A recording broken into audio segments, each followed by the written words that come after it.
कारण स्टेजवर जाण्याची जी एक मजा असते किंवा ती एक नशा असते असं आपण म्हणू शकतो. सो मी खूप हट्ट केला होता एकदा की मला जायचंय, आपण जाऊया, इथेच तर आहे ऑडिशन, मला गाणी येतात असं मी म्हणाले. तर मी रुईयाला ऍडमिशन घेतलं कारण मला नाट्यवलय करायचं होतं आणि मी 5ही वर्ष मी सगळं केलं पण मी नाट्यवलय केलंच नाही. तू कुठल्याही कॉलेजला जा, तू कुठल्याही स्पर्धेला जा, आपल्या इकडची जी एक वाईब आहे ना की तुम्हाला अगदी झाडू मारण्यापासून ते खोके ठेवण्यापासून ते लाईट साऊंड सगळं करावं लागतं. आता मी कॉलेजमध्ये खूप धमाल केली.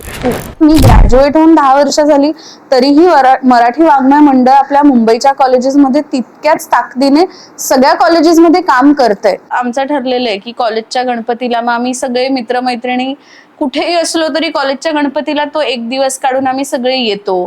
तिथे गेल्यावर सगळी जुनी लोक भेटतात. ही गोष्ट करण्याआधी त्याचं शिक्षण, त्याचं चांगलं प्रशिक्षण आपलं झालं पाहिजे आणि नुसतंच नेम आणि फेम आहे म्हणून आपल्याला ते करायचं नाहीये.